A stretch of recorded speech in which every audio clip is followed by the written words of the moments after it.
Hello, I'm Catherine Webster, the Simpson County Extension Agent for 4-H Youth Development. I work for the University of Kentucky College of Agriculture, Food, and Environment Cooperative Extension Service. I was asked to share ways to live a healthier lifestyle from the perspective of a working mom. Recently, I watched a presentation called Staying Positive, Attitude is Everything by Dr. Amy Kostelic, an extension specialist at the University of Kentucky, and I've included some of her great information in this presentation. Our attitude affects every aspect of our life. It's so easy to get drawn into the negativity of the world around us, but our attitude is the one thing we get to choose for ourselves every day. Let's call this our daily menu choices. Because we have such a vast array of choices to make each day, I'm going to focus on our mental menu, our attitude, and outlook. There's power in positive thinking, and I love the age-old perspective of, is your glass half full or half empty? According to the Mayo Clinic, how you answer this question is an indicator of whether you're an optimist or a pessimist. Take a second and decide, is your glass half full or half empty? How do you answer this question? Dr. Kostelic says positive thinking starts with positive self-talk. But what is self-talk? It's the endless stream of thoughts that run through our head every day. Do yours tend to be more positive or negative? If mostly positive, then you're more optimistic, and if more negative, then your outlook is more pessimistic. And I love this graphic I found. Simply by pushing off the letter T, we go from I can't do it to I can do it, and that is positive self-talk. Positive thinking builds resiliency in how we handle situations in life. If your day doesn't start off on the right foot, do you let that affect the rest of your day? My son Bradley is 17. A couple years ago when he started high school, it was hard, and subsequently hard on the rest of the family because of the attitude he resonated day in and day out. He put a lot on himself academically and let that get the best of him. I still remember having all I could take one day and telling him he got to choose his attitude every morning and to choose a better one because it was affecting all of us, and we were tired of it. So when you wake up, you decide what your attitude will be. Choose a good one because attitude is everything. Let's talk about 6 steps to choosing a positive attitude. Let's start by identifying one area of your life to change that causes you to think negatively. Is there an area of your life you need to change? For me, my kids say I yell too much. I become negative very fast when my kids don't listen, and I let that get the best of me, and I try and work on that every day. Is there a negativity trigger for you? Step 2 would be to check yourself. Do a daily attitude check throughout the day. Are you good, or do you need to refocus on the positive? Stop every day and think about your train of thought and is it positive or negative and where that's leading you throughout the day. Humor.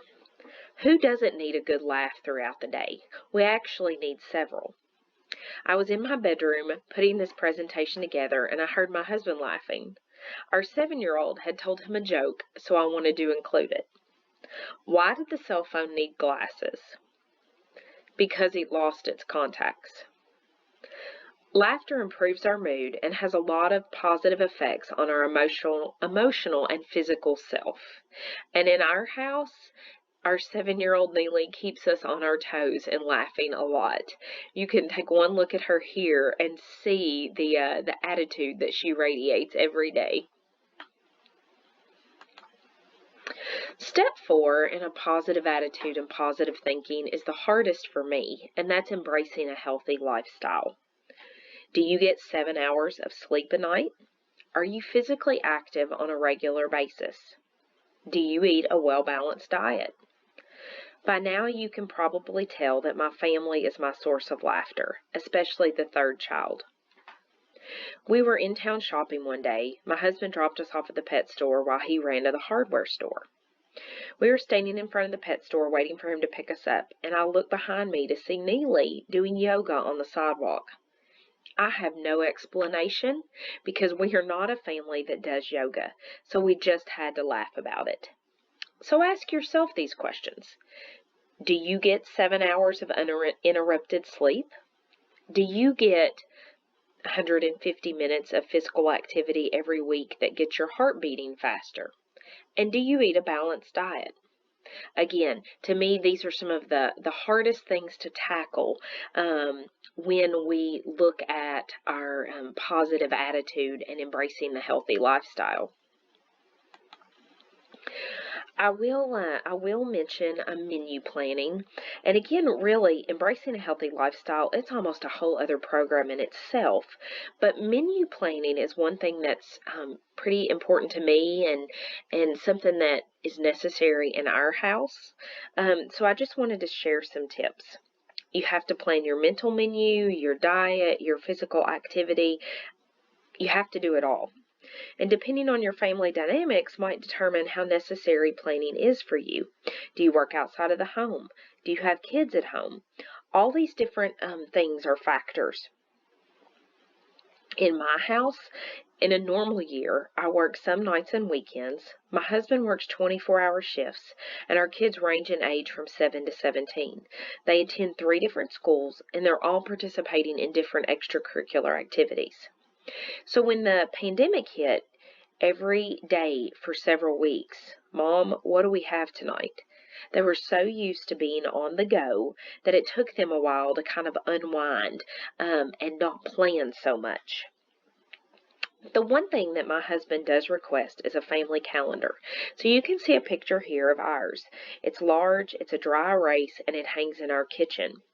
And while it doesn't have a whole lot on it right now because we've been in quarantine, that's fixing to change as we get back to a more normal schedule and kids are back in school. We put the days he works on it, the nights I work, church activities, our kids' nighttime activities, and we plan what's for supper. We moved earlier in the year and the calendar wasn't up for a few weeks, and it didn't take long for my husband to ask for that to go back up, so he at least knew what the supper plans were. So as you menu plan, here's some other things to consider. Map out your meals and your snacks every day. When I don't plan, that's when I tend to eat the worst. Focus on balanced eating and getting enough vegetables, fruits, and proteins in your diet. It takes planning to eat a balanced diet. And you can see I have the My Plate graphic on here, just highlighting half of every meal should be fruits and vegetables. You want whole grains, lean proteins, and low-fat dairy to balance out your meals. Make a grocery list when you're shopping.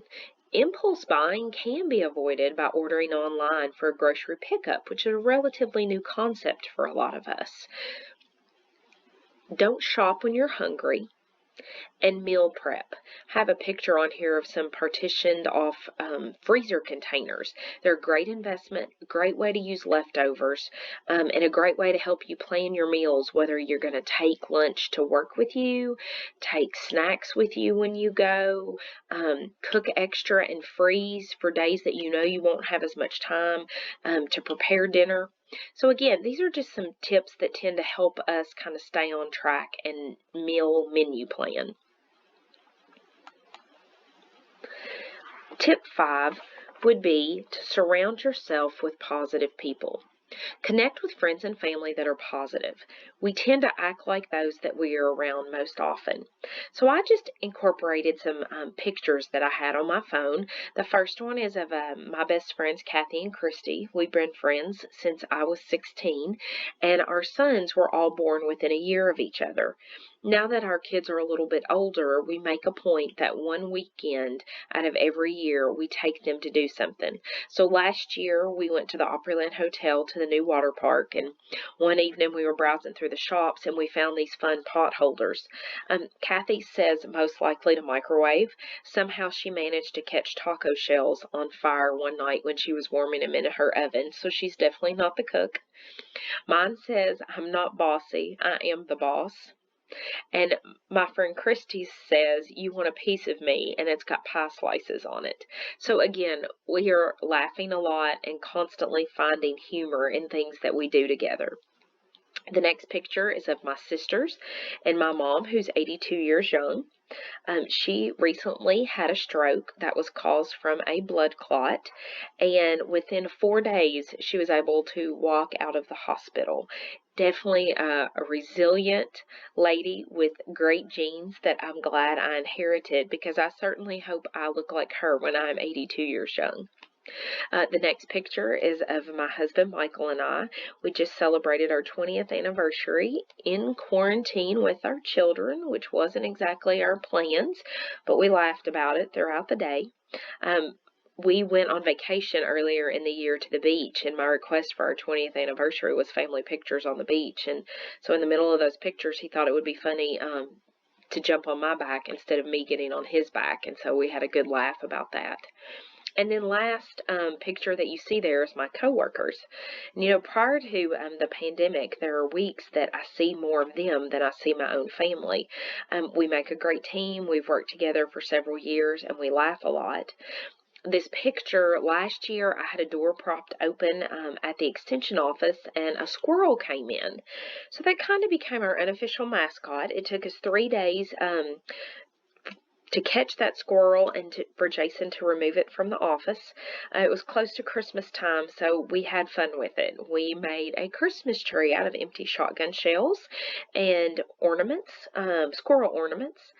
And then we got National Lampoon's Christmas Vacation squirrel shirts, and we wore that to a district staff meeting, again, just to have a good laugh about it. So you have to find humor in the things that don't necessarily go your way every day. And our last tip would be practicing positive self-talk. And again, self-talk are those endless thoughts that run through your head every day. Don't be a negative Nelly. And that's hard when we're in the middle of a pandemic, or if you are one that spends a lot of time on social media. You need a break. You need to limit the information intake. We can only take so much and still stay positive during these times. Take time to unwind. Find a new hobby. Take care of yourself. And talk about your feelings. I found this statistic interesting. 25% of Americans say they don't have anyone to listen to them. Be a friend. That is something positive that we can all do. Health benefits of a positive attitude. The Mayo Clinic has found that there are several benefits when we have a positive attitude, and you can see some of them listed here. Obviously, they're not all going to apply to us, but I think you could probably find a couple that would apply to you if you're having a good day and your attitude's great.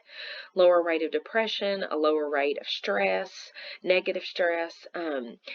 Positive attitude contributes to our coping skills, makes us more resilient. It can increase our immune system, make us happier, have a better well-being, influences us to be more successful at work, school, and in our personal life.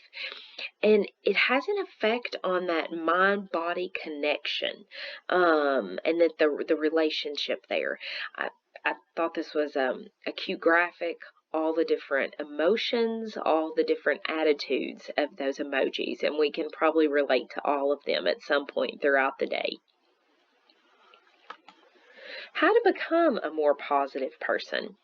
You have to be intentional and find what works for you. And so again, here's just some ideas. Accept change and learn from the past. Adapt to positive thinking. Embrace optimism. Stay motivated. What's your purpose?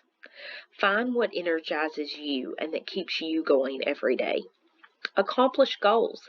Again, I'm not a goal setter, but I'm all about to-do lists, and I love checking things off a to-do list, whether it's at home or work. And last but certainly not least, choose happiness. Again, like I said, we have to be intentional and you have to find what works for you. Choose to be happy. I love this list. Just some different ways that you can find your happiness that Dr. Kostelik shared in her presentation. Start your day on a positive note. Focus on the good. Find purpose. Do things that make you happy. Volunteer. Do something for someone else. Be kind. Laugh. Have fun. And as always, take care of yourself. I mentioned my older son, Bradley, and my younger daughter, Neely, but I haven't mentioned my middle child, Annabeth, much. This is the one that brings out the negative yelling in me. To say that my son and Annabeth are polar opposites would be an understatement. However, she's the happiest individual you will ever meet. To know Annabeth is to love Annabeth. She's the most joyful person. Now, she comes packed with a whole lot of sass, especially towards me. But again, she's happy. She loves life, and she loves making others smile. So that's her wearing the unicorn head in this picture. It was a hard year for her. She missed her friends, and so we had to find some ways to laugh and to have fun. And so she loves to do things for other people. And so at Easter, she egged some yards of her friends. And at Halloween, she left boo buckets on some porches of her friends. And those were simply leaving eggs in the yard or buckets on the porches that were full of surprise treats. I was just the driver, but she had a great time. We laughed a lot. I learned that she was a terrible thief. But it brought us a lot of happiness to be able to do this together, and it really cost me very little. We got some good laughs because I learned that dogs barking scare her, and she even got caught by one of her friend's Ring cameras when she was on the front porch dropping things. So again, she did something for others, and it gave her a lot of positivity that day. I tend to find myself scrolling on Facebook more than I should. Recently, I saw an ad that asked, "What's your word for the year?" And that's how I want to conclude today. I thought about it. I'm not one to set New Year's resolutions, but I really wanted to choose a word, so I chose the word purpose. What's my purpose? What motivates me every day? What's your purpose? What motivates you to be more positive? For me, I love life just like Annabeth. I don't go to bed early because I'm go, go, go. I don't want to stop what I'm doing. Sometimes I get up early because I look forward to the next day and whatever's on my to-do list, whether it be at home or work. So I came up with 3 things that give me purpose, and that would be my faith, my family, and my job. So the top 2 pictures that I want to end with and share with you, that's of Bradley in Haiti. He went on his first mission trip when he was 13 years old, and he's since been 3 times. And then there's Annabeth doing sign language at our church. She discovered a love for signing when she was in 2nd grade doing a report on Helen Keller. She now takes weekly sign language classes, and she loves to sign, especially when she can do songs in church. She found her purpose at a very young age, but she knows exactly what she wants to do in life. The pictures below that are my family. There's one, it's kind of a construction picture. You can see. We just built our 3rd house in almost 11 years, and we moved for the 9th time in our 20-year marriage. A little crazy, I know, but it's brought a lot of positives and a lot of negatives. And so my kids and I, during the last year, there was a lot of nights that we would take supper to the new house and eat with my husband because he was doing a lot of the construction. So again, we're much more resilient and much more grounded and hopefully not moving again. And then the picture in the corner is my sister and I in our UK onesies. We love UK, and we love to laugh, and we like to have a good time when our family gets together, and so we tend to have fun with onesies. And so you can see our UK ones there. And then last but certainly not least, my job. I've been the 4-H agent in Simpson County for 21 years almost, and definitely gives me a sense of purpose. You can see the clover. Some of you may recognize ruby hues in one of those pictures. This was the last selfie that I got to take with a 4-H'er before the pandemic hit. I was doing a school program and ran into Ruby in the hallway, one of my active 4-H'ers. And then the other picture is Seth Otto. Seth is teaching at a 4-H club meeting how to make crepes. And this was actually the last 4-H club meeting that we got to have before the pandemic hit. When Seth started 4-H a couple years ago, it would bring tears to his eyes, the thought of public speaking. And after a lot of public speaking opportunities and doing the communications contests, he has grown by leaps and bounds. And he was teaching how to cook and presenting to a room full of people and did it with such poise. And so I wanted to use this picture because it's a great representation of how my job gives me purpose and the impact that I get to, the positive impact that I get to have on youth. This concludes my presentation on, the power of positive thinking and thinking about your daily menu choices and that mental menu, the attitude that you're going to choose to have every day. And hopefully this has given you some tips for how you can choose to be positive each day when you get up in the morning. Maybe it's made you laugh a little at sharing some of my stories from my family.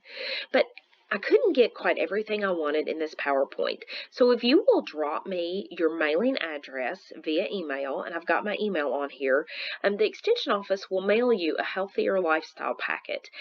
We've packed those full with a dry erase meal planner. It's got a new 2021 recipe calendar, and then some more information that the university has on helping you find those positives.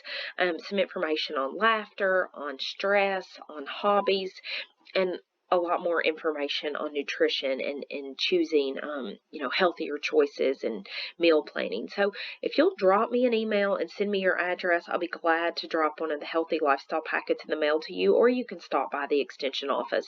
And feel free to reach out to me if you have any questions on today's presentation. Thank you.